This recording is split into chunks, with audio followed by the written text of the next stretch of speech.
these are the documents required for BPSC TRE 3 counseling. So stay tuned.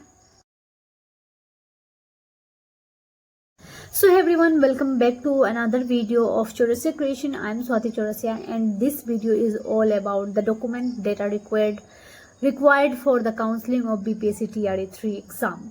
So मैं बहुत ही short में रखने वाली हूँ क्योंकि मैंने already BPSC TRE 1 exam clear हुआ है एंड मैं एक टीचर हूँ. सो मुझे जहाँ तक पता है कि मैंने कौन कौन सा डॉक्यूमेंट दिया है उसी हिसाब से मैं बताऊँगी. सो मैंने लिख लिया है जस्ट अभी यहाँ पे. सो सबसे पहला होगा वो होगा आधार कार्ड. आधार कार्ड का आपको, और मैं जितना बता रही हूँ पहले आप सेट, जितना भी डॉक्यूमेंट्स मैं बताऊँगी उसका आप 2 सेट बना लीजिए या फिर 3 सेट बेटर रहेगा. तो आधार कार्ड है, मैं जितना बता रही हूँ उसका ओरिजिनल, एक फाइल में ओरिजिनल और 2 फाइल में आप उसका फोटो कॉपी रखिएगा. तो आधार कार्ड, और आपको मोबाइल नंबर भी लेके जाना है, ऐसा मोबाइल नंबर जो आपका आधार कार्ड से लिंक होगा क्योंकि उस टाइम पे OTP आता है. तो मोबाइल नंबर भी अपने पास में रखना है.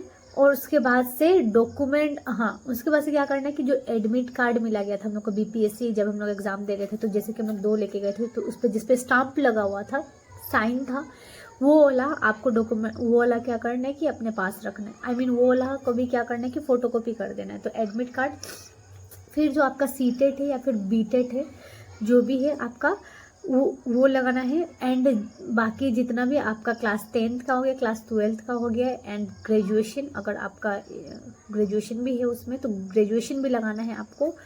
पूरा अच्छा से उसका 3 फाइल बनाना है हर एक डॉक्यूमेंट जितना मैं बता रही हूँ उसका, एक में ओरिजिनल और 2 में फोटोकॉपी. तीसरा है आपका पासपोर्ट साइज फ़ोटो. तो पासपोर्ट साइज फ़ोटो आप एक्स्ट्रा रखिएगा तो बेटर है. तो जो, और ध्यान रखिएगा कि वो पासपोर्ट साइज फ़ोटो रखिए जो कि आपका आधार कार्ड पे, जो कि आपका एडमिट कार्ड पे अगर वो है तो आपका पास में बहुत अच्छा है. तो पासपोर्ट साइज फ़ोटो. उसके बाद से रिजर्वेशन सर्टिफिकेट, अगर आप EBC है तो EBC का रिजर्वेशन सर्टिफिकेट होना चाहिए आपके पास में, और सब में सेल्फ अटेस्टेड होना पड़ेगा. उसके बाद से डेट ऑफ बर्थ आपका जो होता है, जितना डेट ऑफ बर्थ सर्टिफिकेट होता है वो. तो ये सब कुछ डॉक्यूमेंट्स है जो आप अभी से सेट कर. एंड यस, ऑल अबाउट एक और चीज़ है जो कि होता है आपका पासबुक. तो यस, जैसे कि मैं टीचर बनी थी तो मेरा SBI का जो लगता है वो, अगर आपके पास में SBI का नहीं तो आप आराम से जाकर ओपन करवा लीजिएगा अकाउंट. अगर आप मान लीजिए कि यूपी में है या फिर अभी आप कहीं बाहर है तो वहीं का अकाउंट रहने दीजिए. बाद में आपका ब्रांच चेंज हो जाएगा, आप उस समय दे दीजिएगा. पासबुक का जो फर्स्ट पेज होता है उसको जेरोक्स करके रख लीजिएगा एंड वो देना है हम लोगों को. अगर मान लीजिए कि आप यूपी में ही, आप वहीं का SBI अकाउंट अभी दे दीजिए. बाद में आप क्या करिएगा कि जब आपको जॉब यहाँ पे हो जाएगा तब आप ट्रांसफ़र करवा लीजिएगा. क्योंकि मैं भी पहले अरुणाचल प्रदेश की दी थी, अरुणाचल प्रदेश की, फिर जब मैं यहाँ आई तो मैंने ट्रांसफ़र करवा लिया था.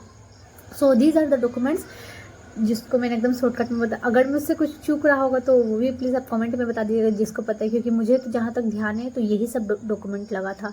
एंड मैं भी अपना डॉक्यूमेंट सब रेडी कर ले रही हूँ ताकि मेरा भी जब काउंसलिंग हो तो कुछ भी प्रॉब्लम ना हो. So yes, that's it. तो यही था डॉक्यूमेंट्स जो कि रिक्वायर्ड था, मैंने बता दिया आप लोगों को. So that's it. So bye bye.